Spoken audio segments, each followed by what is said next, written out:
All right. I think we're live. Yeah. All right. Welcome to another Brooks McDonald podcast. Thank you for noticing the transition. It feels like we are in a closet, it looks like, because we kind of are. We got kicked out of our old room. We got kicked out of our own room. We've had a friend of ours that's been nice enough to let us use some space while our real studio, i.e. the library in my house, is finishing up construction. And so here we are. But hey, the key thing that we learn as you're kind of learning about how to be a better person in life is to keep trying, keep getting reps. Yeah, and so that was our thing. We just wanted to start. Yeah, keep getting reps. And that's what we are. No matter what, we're trying to figure out a way. We've gotten a little off our 2-week schedule, but again, with a new baby born for Tyler and summer and life. Traveling. No excuses, though. Yeah. We'll get back on it and on that trend. And so if you're new to following us, it really is about a discussion of, I've had the opportunity to spend a lot of time around a lot of motivational speakers and a lot of great minds and absorb a lot of that information, but a lot of it is lacking any Christian faith. And so I wanted to start discussions where we could talk about those same topics, but filter it through the lens of Christ, whether that be with life, with work, and today with parenting. Yeah. And that's what we wanted our topic to be today is, how do we be the best parent? How do we set our children up for success? And so it's really like our greatest leadership role. That's right. Life, our greatest legacy is left in the children that we have. And thankfully, some of the parts of parenting come easier than we thought. It's amazing how a child is. They're like sponges. They learn to talk on their own. You don't have to sit and program them. Through just osmosis. They can speak. But a lot of that tends to be, especially in a world and society that's just so busy, it's so distracting, you can tend to be unintentional in parenting. And so really the questions I want us to think about today and what we're discussing is, how do we, and again, we're not child psychiatrists. No. We are two dads. Yeah, we're in the thick of it ourselves. If you think of 18 years as the final completion, I'm at about 50% with the average between my two kids. Tyler, you're probably at about 30% with yours. And so it's two dads that are trying to be the best we can and discussing kind of the studies that we've had in books. And thankfully, some of it too may be absorbed from our wonderful wives and mothers of our children. Some of this information we talk about today. But kind of what led me to the topic, and me and Tyler have discussed, is I read a lot of biographies, a lot of information about really successful people in the world. Now, success can be defined in a lot of ways, but some of these individuals were very great in business and productivity, building really big things, taking new creative concepts and putting them to practice. And I'm always interested when I read those books to see, I love seeing their early years where it talks about how they were raised and what was their upbringing like. And there's some themes and trends that I see that I wanted us to kind of talk about and really just unpack together. What are some of the core things that we're struggling with as parents? What have we tried to overcome in order to, again, set our children up for success? Now, the number one trend that I see that I wanted to talk about was, I'm reading Richard Branson's book, which started Virgin Records, Virgin Airlines, did a lot of things. And I want to be clear, again, from a Christian's perspective, some of their life choices and upbringings don't really center in a Christian walk. And I want to point some of that out, but I still think, just as, again, the point of this podcast is there's some really good things to take away from people's lives that don't necessarily have to be all encompassed in Christianity, but we can add the lens of Christianity onto those things. And not only in Richard Branson's upbringing, to Elon Musk's upbringing, to Benjamin Franklin's upbringing, to a book that I was reading about how to raise successful children who had CEOs. This lady had 3 children that were all executive levels of large companies. And she was a high school teacher. I think I've heard her speak before. Really? Does she work for Facebook? Ooh, I don't know. Or Netflix or something? I think she was at Global Leadership Summit. The daughter or the mother? Okay. I just remember that book. I remember them talking. I hearing something about that, or hearing somebody speak about that. Well, so what are some of those trends that we see? And one consistent piece, I think, is individuality for the child. And as much as you can, letting them learn how to fail and overcome failure. Now, this is a broad discussion. We can talk you may talk about the ages, depending on what age your child is, whether it be an infant or a 16-year-old, you're going to take this differently. But I love the idea of making sure our children are put in situations with bumpers. If you think of a bowling alley and the bumpers come up, there's bumpers up to save them from major failure, but let them quickly start learning how to figure out things on their own and putting into practice on their own. And I tell you what, self-admittedly, I'm such a hypocrite for this discussion, because some of this discussion is me almost feeling like I'm late to the game because I have a rising 7th grader and a rising 4th grader. And really, because of the anxiety that I bore in life and parenting, I'd rather just do it myself.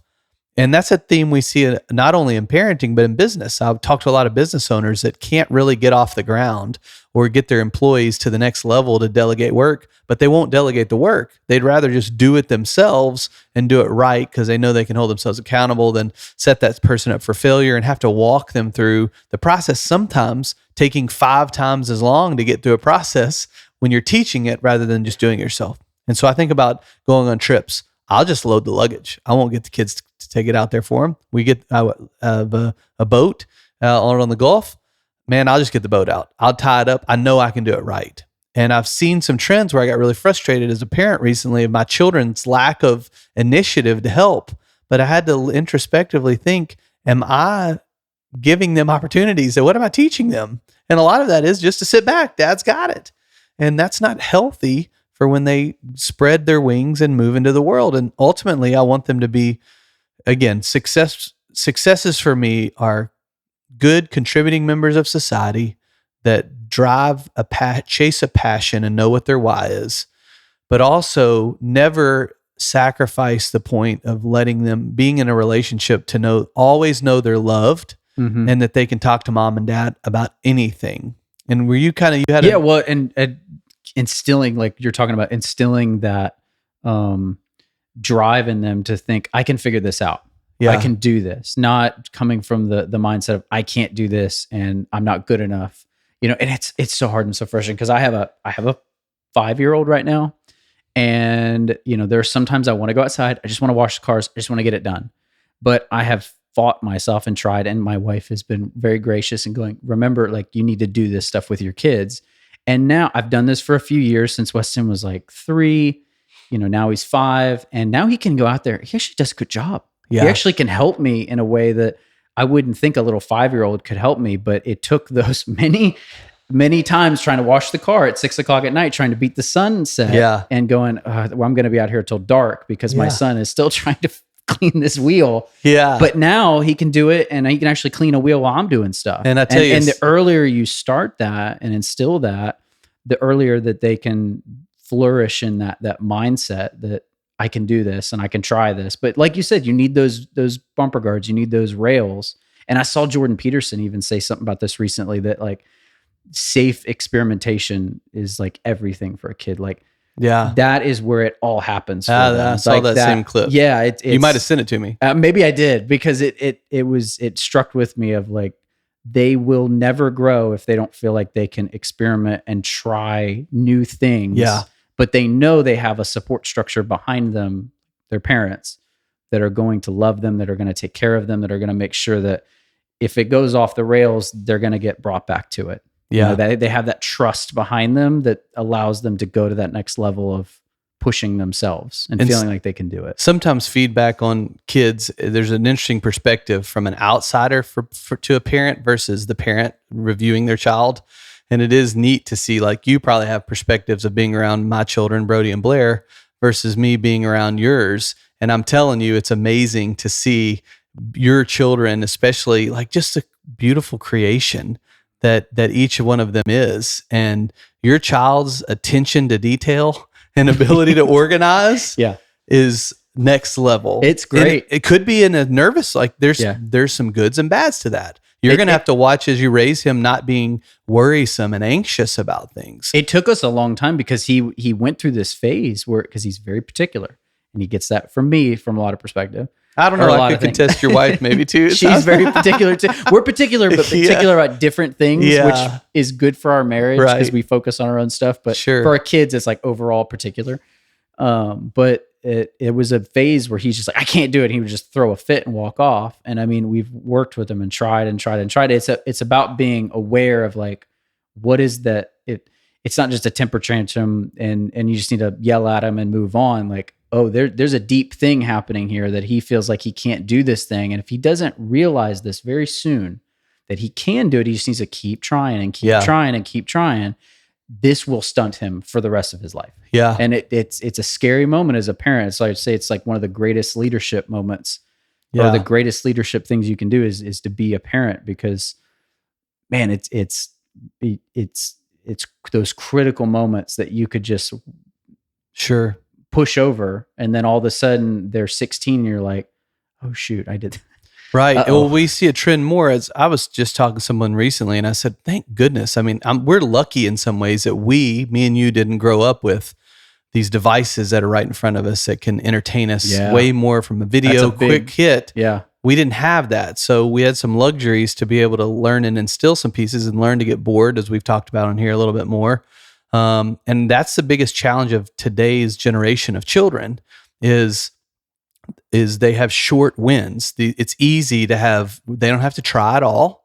And it's easy to restart. They don't have to fail very often. It's just immediate dopamine hits. There's talk about the dopamine fatigue from social media of just scrolling and the danger that is. And our children are growing up with that.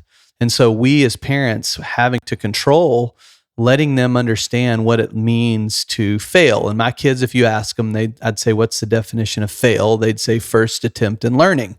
And I had to tell them, because exactly what you said, I noticed, especially with my oldest, where he would get so mad at a task, but he had no right to be mad at himself. He had literally just seen it one time, and he would hold himself to an expectation that it had to be perfect.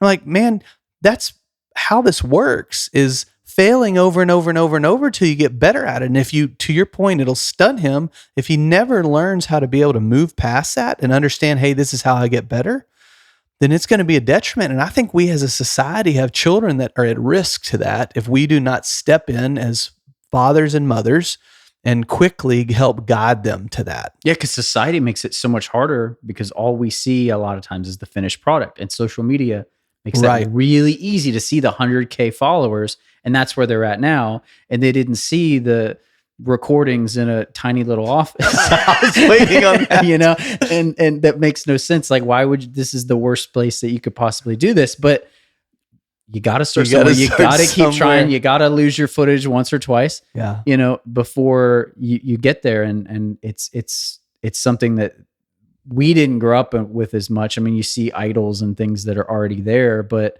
we weren't inundated with people that are already big and already doing the right thing and already this, that, and other. So it just feels like you can't start it. Yeah. You know? Yeah. So one of these other quotes that I wanted to reference from the book, I sent it to my wife earlier, was Richard Branson was talking about how he set up a situation where people could reach out to him that are in problems. Now, from a Christian perspective, I disclaim the way he went about it, we would need a whole nother episode to unpack, because it was around walking alongside people that had venereal diseases and pregnancies from sex out of wedlock. Mm-hmm. And he opened up this forum to try to help people. And I'll just leave it at that.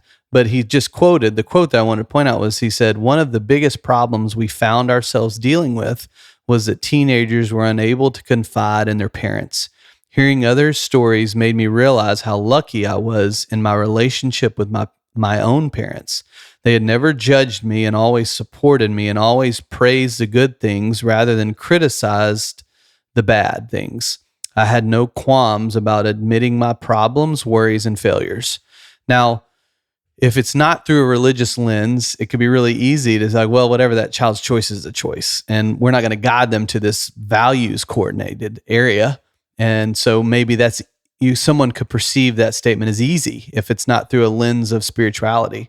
But I still have to challenge, we have to think through the eyes of Christ, that how do we set up a relationship with our children that even if it's something that we hope that they would do differently and learn from, that they still feel comfortable to talk to us. When I read that, I internalized the idea of it. Am I going to be in a position one day to where my kids won't talk to me about something because they were judged and chastised so bad for their decisions that they had made? And I can see some faults of myself if I look at my past disciplines of my children and focusing on the failures or the mess ups and not making sure we praise the good things. There was another book I was reading about how it's called Everything is Figure Outable. We'll have a whole nother episode on discussion about that. But she pointed out how her mother made it a good point of always recognizing the wins that she had. And so we think about maybe even for my child, if he goes out of his way to help his sister getting an order done at the restaurant without being asked to, he should know to do that, but it makes it a bigger deal if I spent my time 3 or 4 times throughout that week returning to remind them how appreciative I was of that and affirming that good behavior. There's so many times to where I just it can be in marriage. We could do 5,000 podcasts on marriage, how you just assume that's the behavior you're supposed to have. That's how I assume in myself. Nobody praises me if I'm by myself if I do that. And you don't realize when you're forming, especially children or relationships, to affirm the good behavior as much or really more as you're attacking the bad decisions. And that's a recent thing I'm really trying to spend time on is identifying the littlest of wins and giving them praise and admonition. Admiration. Admiring. Either way. Yeah. Affirming. Yeah. Affirming those decisions that they make and praising them. Now, again, you could take that and go, well, what about they get a medal? They went on a rec league soccer team and lost every game, but they got a medal at the end.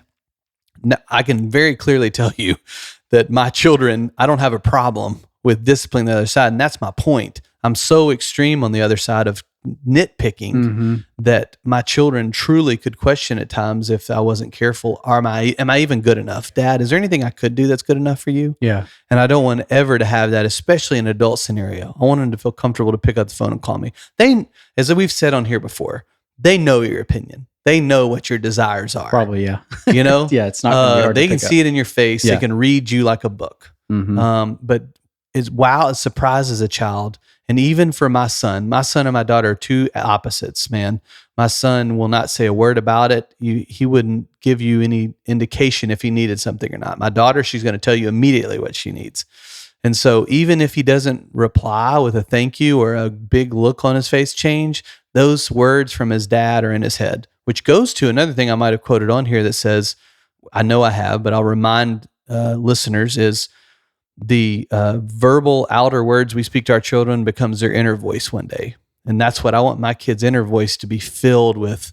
I'm worthy. I'm good enough. I can figure this out. Yes, I failed, but I got to get back up and keep going. Well, I hear you saying, affirm the good and create an environment to talk about the bad. Not necessarily criticize the bad or, shame them for the bad, but an area where we can talk about the bad. And something that's challenged me lately that kind of hit me in a book I'm reading is, leading out of, I put it this way, leading out of like your weakness in the area of forgiveness and asking for forgiveness. And I'm sure there's so many people out there, if you really think about how you grew up and your parents, it is so, even if you had a great household, it is so rare in this culture to grow up in a place where there was an atmosphere and a regular act of asking for forgiveness for things from your parents. Yeah. Like coming to you and saying, I should not have done that. I am really sorry.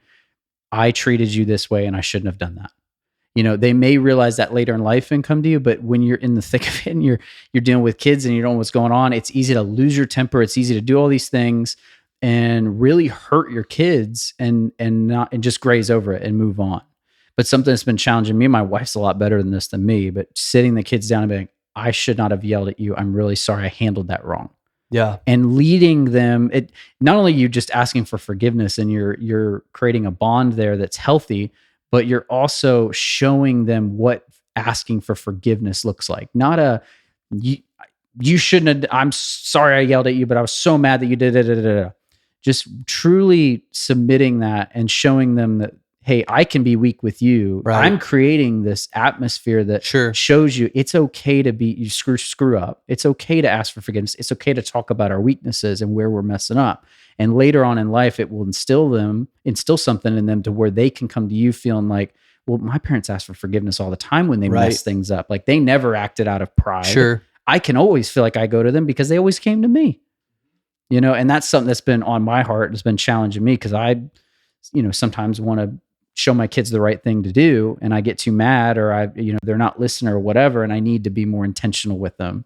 And I think we generationally, I don't want to specifically throw any parent under the bus. Generationally, I think there's a trend when I talk to people our age. Oh yeah, that it was just where parents didn't typically come in and admit mistakes and apologize. I didn't see that as a very big trend. No fault, and it's just kind of how life is, and time passes. But we all realize that we want to be a little bit better, right, than our parents. I'm sure I'm sure all this stuff they goes want us cycles, to be a little better, right? But we always see things. Oh, we could have done. And now we live in social media age. There's so much stuff that's in our face of like, you should parent this way, you should parent this way, and if you really, not everything's great, but there's some things that are like, I never would have thought about that if I hadn't had that influence or that thing hit me on social media that I should be parenting my kids that way. Right. Whereas, 15 years or 50 years ago with our parents, it had to be in a book form that you had to sit down and read. They were just flying by the seat of their pants, right? I mean, we don't have any excuse. We don't have an excuse. We have all those videos at our fingertips to learn everything. But I think about my son and how I've had to apologize before for just getting overwhelmed with frustration and pouring that out in the wrong way. So I've gone in multiple times, and usually he's like, "You really didn't overdo it, Dad. I needed that. I know I did something wrong. You don't have anything to apologize." I'm like, actually, I do. I don't need you to handle those situations like I did. But it always, if you thought about it, your paranoia, your ego would say, well, I'm not going to apologize because then they won't understand what they did wrong. Our kids are smart. Give them benefit. They know when they did something wrong. But a reminder that I love you said is admitting that you made a mistake is the best way to bridge for a child to understand that, because otherwise their brain tells them, I don't know what's right and wrong. My parent did something that really sits wrong with me, but I guess I'm bad for thinking that they would think that way because they didn't come to me and tell me that. So obviously they don't think it was wrong.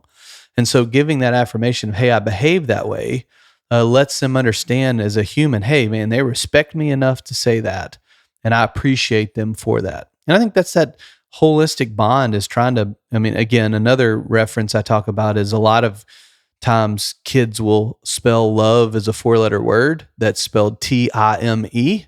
And it's just a discussion as parents, especially as dads, to make sure we're pouring into our children and not relegating that task to mom or anything else, but us being there and being present and just spending time saying see life. But even recently, I think about, man, I grew up as an entrepreneur. When I say grew up, I mean, like when I got into a business, in the business world, it was almost immediately entrepreneurship. I was 25 when I took over my own business, and thankfully just some classes I'd had, some things that I naturally migrated to led me down some paths to some successes and some great mentors that were able to pour into me. But I try to think, man, how do I position my children to be successful with money, whether they're an employee, whether they're self-employed? How do we set up some bumpers, some parameters for them to figure that out? I'll tell you, one thing that if you haven't played this, yours are still a little young, but as it gets to, my kids are perfect age for Monopoly. And I never, first of all, I don't know who has ever actually played a Monopoly game to the end. That's about 8 hours of play, I believe, it's a lot, honestly. But man, it was actually only one child we played with recently because the other one was out of town with his grandparents. But my daughter just took to it. She wanted to play. And me being able to let her understand what a rental house is that you put on and you're able to get more for it. So that when she asked me about the rental house that we have in Tennessee or the rental house we have in Arkansas or the commercial property that we have, I can truly say, baby, it's those green little squares that I put on the Monopoly thing or the red hotel. It's the exact same thing. The guy that authored Rich Dad Poor Dad talks about that. He says in Arizona, all I do is play Monopoly in real life. I have 1,000 green squares and I have 100 red squares. And that's how I play. So Monopoly may be a good idea, but also just an old-fashioned lemonade stand recently. Yeah, I saw that. Yeah, that was really cool. Yeah, so I found online this VW bus, one of those old school ones like that you'd think would have just left some hippie festival with, like in the 70s, was this really cool old VW bus. And I bought it as a flip. A friend of mine flips classic cars. But while we had it, we both have similar age daughters, and we took them and we set up this lemonade stand at the end of a street. And I tell you, it's pretty interesting. First of all, sometimes it's about the setting that you're in, is how much people will give you money for. It's like you think about Manhattan or certain, you'll expect to pay more in the swanky coffee shop versus some gas station coffee. You just naturally do it. Well, selling lemonade out of an old VW bus with a surfboard on top demands more compensation. Yes, I agree. But I'm telling you, it was so cool to see our kids. I mean, in this day, they were out there probably, man, they wanted to stay out all day. They started at 10 a.m. and they stopped at 4 p.m. And they didn't ask. They were just out there shucking. And they had some homemade like snickerdoodles and cookies, and then the lemonade. And I think it was like $250 gross for the day between these two little girls. And we made them pay back the supplies. So they understood that, hey, the cups cost money, the sugar costs money. And so they reimbursed for that. And then they had $200 left over and split it between them. So they had $100 for their work. For a kid under 10. Yeah. For a 9-year-old. Yeah.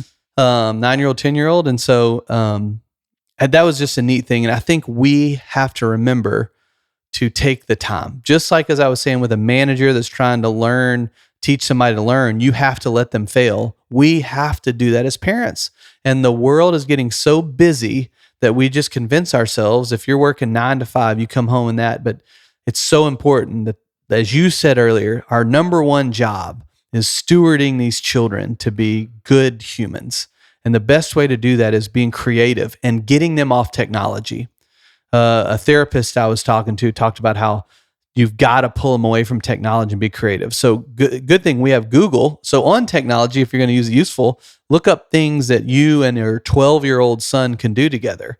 And maybe it's buying a car kit, one of those like display cars that you used to have at the hobby shops where you could paint them and put them together, stuff that you can do together, or different ways to learn math or money. That's the beauty of technology. At least use it for that advantage, but then turn the computer off, and go outside and experience those things. It may be in sports, but I do want to take a minute to remind everybody, not every child is a sports child. And there's a lot of communities, and some I grew up in, that if it wasn't sports, we're out. It's B League. And we got to be creative no matter what your children's talents are to pour into them. Or if your kid's good at baseball, that kid has a very low percentage chance of playing in the pros, but he has a high percentage chance of having to work for a living. And so spending some time trying to pour into that child of learning how to learn business and money. I think Dave Ramsey even has a children's financial peace university. I think That's so. Good if he does. There's some out there if it's not his, of trying to teach. One other quick idea that I did was I sat down and I did a full budget for my children. I let into it and say, where do you want to live one day? Where's your dream to live? Blair, New York City. Oh, well, that's a perfect one to start with. Son's a little smarter. He knows where I'm leading this, so he chose Austin, Texas instead of LA. He wants to be a computer programmer, and my daughter was a software design for video games. My daughter wants to be like professional dance, Broadway show type thing in Manhattan. Great. So we got on the computer together. We looked up the average salary of those positions, started with that as your profit, divided it by 12. And then we said, all right, what's the average rent for a 1-bedroom apartment in Manhattan? Okay, how much do you think you need to eat out? And I made her say everything. How much clothes is she going to buy? How much? She was like net negative $170 for the month. I was like, sweetie, that ain't gonna work. You ain't gonna ain't credit card and ain't daddy. Yeah. So she had to say, well, I don't have to get my nails done that much, or I don't need that coffee with friends. Or she even told me she could eat on this. I was like, baby, you ain't eating ramen noodles every meal. You got to eat more. Yeah. But it was this great exercise where we drew it out, and we did it a couple times and did it on flashcards. And we need our kids to be able to understand financial peace. Lord, if you can Google U.S. national debt. Spend a minute and notice where our debt trend is as a nation versus our GDP trend as a nation. We need to spend time educating our children on how to be financially responsible, because our government is not doing it. And they don't need to look to MSNBC, CNN, Fox News to teach them how to handle finances. So I think this has been a great conversation. I'm excited that we continue to pour into these things. If this was useful to you, please make sure and like or share. Tell somebody about this. It means the world to us. And send us a message. Tell us what was special to you. Tyler, as always, thanks for being here with me and helping run this show. And again, we'll be back. Never know what our background setting will be, but we're excited to keep bringing material and conversation to you. Appreciate you.